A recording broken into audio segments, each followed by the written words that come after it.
कहानी शुरू होती है लखनपुर से, जहां गांव हमेशा शांत और खूबसूरत फूलों की सुगंध से भरा रहता था। गांव का हर एक आदमी अपनी ही दुनिया में रोज काम किया करता था। इसी गांव में राइस्टर नाम का एक रिक्शे वाला अपने बेटे बिरजू के साथ रहता था। खुद तो वह गरीब था, पर उसने कभी अपने बेटे को गरीबी महसूस नहीं होने दी। वह हमेशा खुद धूप में रिक्शा चलाता, लेकिन अपने बेटे को शहर के सबसे बड़े स्कूल में पढ़ाता था। वह अक्सर कहता, मेरा बेटा बिरजू मेरा जैसा रिक्शे वाला नहीं बनेगा, बल्कि एक दिन आईएएस अफसर बनेगा। एक दिन राइस्टर को रिक्शा लेकर गांव से बाहर जाना पड़ा। जाते जाते उसने अपने बेटे बिरजू से कहा, देखो बेटा, आज मुझे काम से बाहर जाना है, तो तुम खुद स्कूल से आ जाना, खाना खाकर सो जाना। इतना कहकर राइस्टर काम के लिए दूसरे गांव निकल गया। शाम हुई और स्कूल की छुट्टी हो गई। बिरजू सुनसान सड़क से घर वापस आ ही रहा था कि तभी उसे रास्ते में कुछ बच्चे नशा करते हुए मिले। वह बिना कुछ बोले वहां से जाने लगा। तभी एक बच्चे ने आवाज लगाई, सुन जरा बिरजू, इधर आना, तुझे कुछ दिखाते हैं। डरते डरते बिरजू उनके पास गया।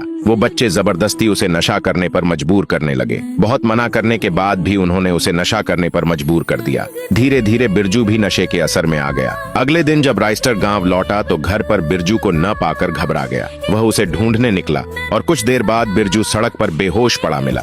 राइस्टर ने उसे उठाया और अपने रिक्शे में डालकर सीधे अस्पताल ले गया। डॉक्टर ने बताया कि ज्यादा नशा करने की वजह से उसके फेफड़ों में जहरीली दवा पहुंच गई है। अगर जान बचानी है तो 2 लाख रुपए लगेंगे।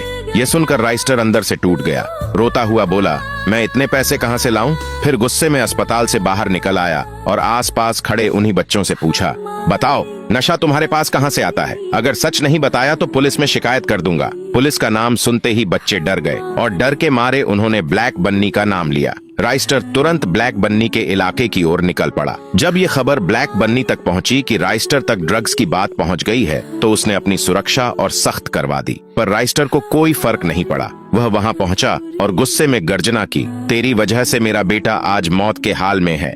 मैं तुझे इस गुनाह के लिए कभी माफ नहीं करूंगा। इतना कहकर राइस्टर उस पर टूट पड़ा और एक ही वार में ब्लैक बन्नी का सिर धड़ से अलग कर दिया।